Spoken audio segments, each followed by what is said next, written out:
प्रिय विद्यार्थियों, अपन पढ़ रहे हैं स्पेक्ट्रोस्कोपी और उसमें अपन पढ़ेंगे आज स्वतंत्रता की कोटि, डिग्री ऑफ फ्रीडम। एक अणु कितनी प्रकार से गति कर सकता है, यह उसकी स्वतंत्रता की कोटि कहलाती है।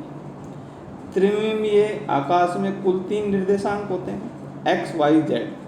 अतः हीलियम, आर्गन जैसी एक परमाणुीय गैसों की स्वतंत्रता की कोटि 3 होती है।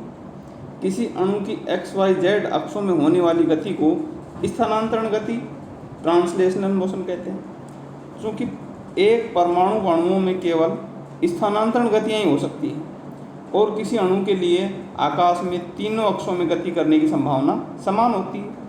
अतः समस्त एक परमाणु अणुओं की स्वतंत्रता की कोटि का मान 3 होता है। लेकिन यदि अणु में एक से अधिक, यानी अपन ने अणु लिया और उसमें कितनी बेटा, एक से अधिक परमाणु हो तो उनकी स्थानांतरण गति के साथ घूर्णन गति, रोटेशनल मोशन एवं कंपन गतियाँ, वाइब्रेशनल मोशन भी होंगी।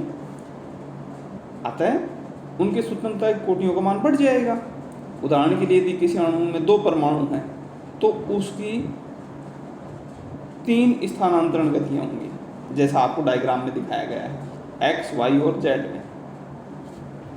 ये एक्स एक्स के डायरेक्शन में, वाई एक्स के डायरेक्शन में और जेड एक्स के डायरेक्शन में। द्विपरमाणुक अणु रेखीय होते हैं, अतः किसी भी एक अक्ष पर स्थित होने पर वे अन्य 2 अक्षों में घूर्णन कर सकते हैं, जैसा कि आपको डायग्राम में दिखाया मैंने।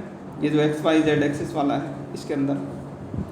इसके अतिरिक्त एक द्विपरमाणुक अणु में नाभिकों के मध्य एक इलेक्ट्रॉन का युग्म होता है जो एक स्प्रिंग की भांति व्यवहार करता है, अतः इसकी एक कंपन गति भी होगी। इस प्रकार हम देखते हैं कि एक द्विपरमाणुक अणु में कुल 6 स्वतंत्रता की कोटि हुई, 3 स्थानांतरण की गतियाँ, 2 घूर्णन की गतियाँ और 1 कंपन की गति।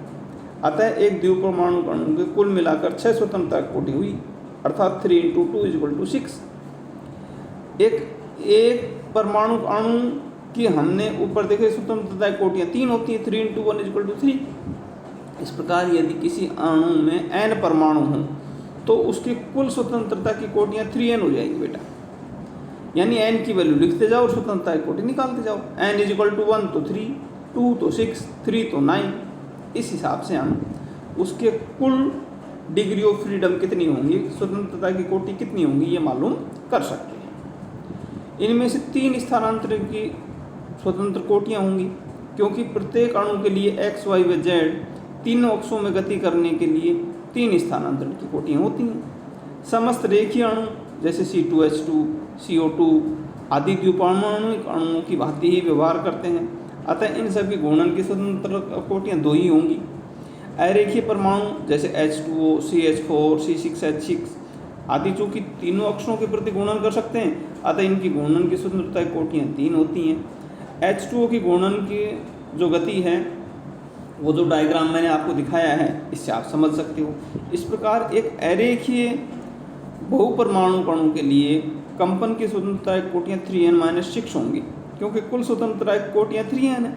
इनमें से 3 स्थानांतरण की कोटियाँ, 3 घूर्णन की कोटियाँ घटाकर बाकी स्वतंत्रता की कोटियाँ कंपन की हो जाएंगी। अतः एक रेखीय अणु में घूर्णन की गति 2 ही होगी, अतः या तो उसमें स्ट्रेन होगा सिमेट्रिकल या एसिमेट्रिक होगा, या उसमें बेंडिंग होगी, प्लेन में होगी, प्लेन से बाहर हो सकती है। ये जो कंपन की कुल गतियाँ होंगी बेटा, वो स्वतंत्रता कोटियाँ होंगी 3n-5। अतः H2 अरेखीय तथा CO2 रेखीय अणुओं के लिए विभिन्न स्वतंत्रता की कोटियाँ हम मालूम कर सकते हैं। अभी मैं आपको बता रहा हूँ बेटा, जो हीलियम है वो एक परमाणु है, तो उसमें ट्रांसलेशनल होंगी 3, रोटेशनल होगी 0 और वाइब्रेशनल भी 0, क्योंकि एक परमाणु से तो बड़ा है ये, तो टोटल हो गई 3n3। इसी तरह बेटा हाइड्रोजन है, इसमें 2 परमाणु हैं, तो ट्रांसलेशनल 3, रोटेशनल 2 और वाइब्रेशनल 1, तो टोटल हो गई 6। HCl 2 परमाणु हैं, ट्रांसलेशनल 3, रोटेशनल 2 और वाइब्रेशनल 1, टोटल हो गई 6। H2O अरेखीय है, तो टोटल इसमें जो एटम्स है वो 3 हुए बेटा। ट्रांसलेशनल होंगी 3, रोटेशनल होंगी 3 और वाइब्रेशनल होंगी इसकी 3, तो टोटल हो जाएंगी 9। CO2 रेखीय है, 3 एटम है इसमें, ट्रांसलेशनल 3, रोटेशनल 2 और वाइब्रेशनल होंगी इसमें 4, टोटल हो गई 9। अपन इथाइन की बात करेंगे, टोटल 4 आइटम है इसमें, 3 रोटेशनल होंगी, ट्रांसलेशनल होंगी, 2 रोटेशनल होंगी और 7 इसकी वाइब्रेशनल होंगी, टोटल हो गई 12। और जो अपनी बेंजीन है ना बेटा, उसमें टोटल एटम हुए 12, तो ट्रांसलेशनल 3, रोटेशनल 3 और वाइब्रेशनल होंगी 30, टोटल हो जाएंगी 36। और कोई भी माइक्रोमोलिक्यूल्स हो तो उसके अंदर हम उसके नंबर ऑफ एटम्स से निकाल सकते हैं कि उसमें कितनी स्वतंत्रता की कोटियाँ होंगी। बेटा ये जो स्पेक्ट्रोस्कोपी है, ये मैं पहले भी आपको बता चुका हूँ कि इतनी अच्छी टेक्निक है बच्चों ये।